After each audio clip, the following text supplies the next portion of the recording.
प्रतिशत आज हम लोग फर्स्ट चैप्टर पढ़ेंगे। देखिए इसमें किस तरह से सवाल परीक्षा में पूछा जाता है। जैसे 50% को अगर हम लोग कन्वर्ट करेंगे फ्रैक्शन के रूप में तो 50% को लिख सकते हैं 1/2। सेम इसी तरह से 33.1/3 को अगर हम प्रतिशत में बदलेंगे तो इसको लिख सकते हैं फ्रैक्शन के रूप में 1/3।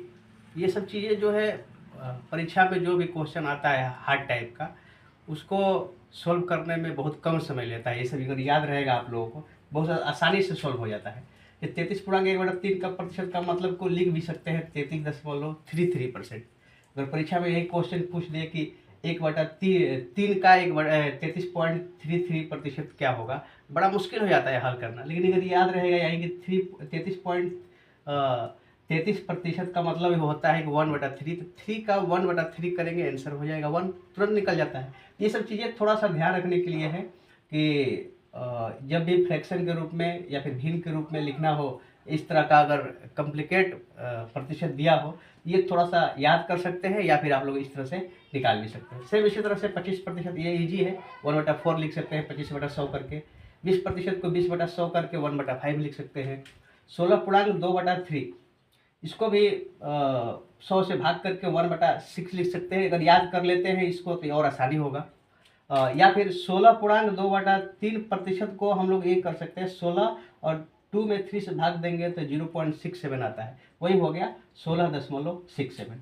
वैसे ही 14.2/7% है ये, और इसको अगर लिखना होगा तो सेम 1/7 लिख देंगे। और इसको अगर दशमलव में लिखना होगा 14.28%। सेम 12.12% का मतलब हो गया 1/8, और इसको करना होगा तो 12.5%। सेम इस तरह से 1/9 को प्रतिशत में 11.1/9%, और इसको दशमलव में लिखना होगा तो 11 और 1/9 में भाग दीजिएगा तो इतना आपका आ जाएगा लगभग, और 1/11 का 9.09%।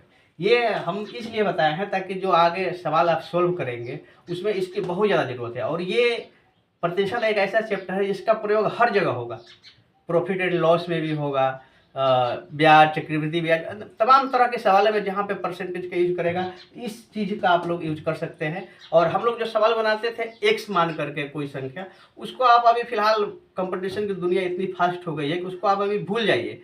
एक्स मान करके उसको हम लोग निकालेंगे। जैसे मैंने बोला कि 1/6 है ये, 16.2/3 का मतलब है 1/6।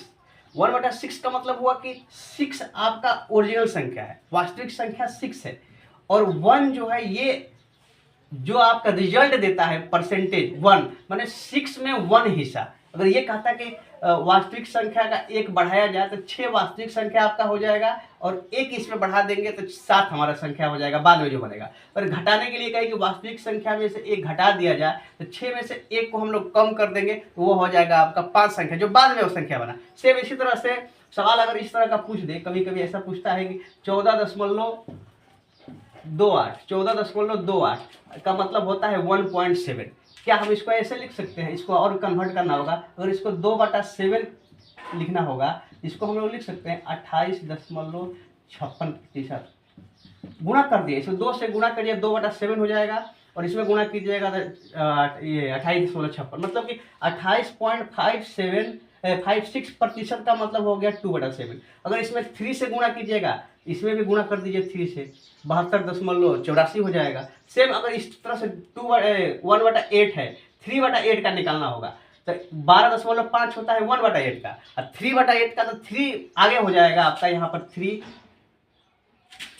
गुना हो जाएगा, और 1/8 का निकालना होगा तो हम लोग इसमें 3 का गुणा करने मतलब 36.5। सेम इसी तरह से कर सकते हैं। इसमें अगर 1/3 का निकालना होगा, इसका निकालना होगा 2/9 का, तो हम लोग क्या करेंगे कि 11.11% को 2 से गुणा कर देंगे तो 22.22% हो जाएगा। सेम इसी तरह से अगर इसका भी निकालना होगा आगे का, इसमें 3 से गुणा करेंगे तो इसमें भी 3 से गुणा करेंगे, 27.027% का वैल्यू क्या होगा। चलिए इस पर हम लोग सवाल से देखते हैं, थोड़ा आसानी होगा आप लोगों को। इसे ये 84 है, 84, और 16.67% का मतलब हम यहाँ पे निकाले थे।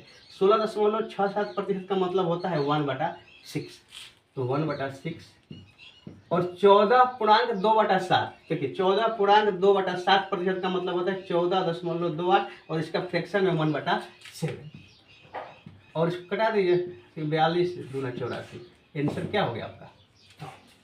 सेम इसी तरह का सवाल ये है, किसी संख्या का 16.2/3% इसी संख्या में से जोड़ा जाए तो 840 बनता है, तो वास्तविक संख्या क्या है? अब 16.2/3 इस प्रतिशत का मतलब हुआ, देखिए वहां पे निकाला हुआ है 16.2/3 का मतलब हुआ 1/6, तो 1/6। मैंने बोला कि वास्तविक संख्या नीचे वाला होता है और ऊपर वाला जो संख्या होता है वो रिजल्ट देता है, वो संख्या वृद्धि हुआ, कम हुआ या फिर 6 का 1 हिस्सा। मतलब कि किसी संख्या का 16.2/3 इसी संख्या में से जोड़ा जाए, मतलब वास्तविक संख्या में से इसको जोड़ने के लिए कह रहा है कि एक को जोड़ा जाए तो संख्या कितना बनता है? 840। मतलब 6 हमारा संख्या है और एक बोल रहा है सवाल के अनुसार से, इसको हम कन्वर्ट किए भिन्न में, एक बोल रहा है जोड़ने के लिए, तो 1/6 हो गया, 6 में से 1 जोड़ेंगे तो कितना होगा? 7।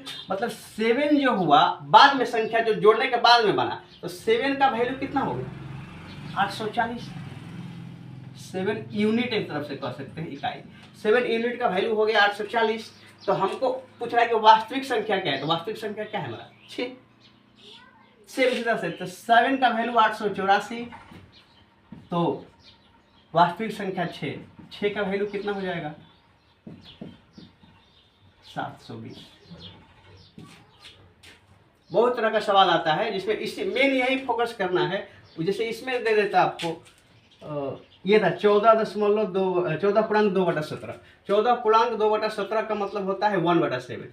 अब बोलता कि किसी संख्या का 14.28% को इसी संख्या में से जोड़ा जाए तो कितना बनेगा?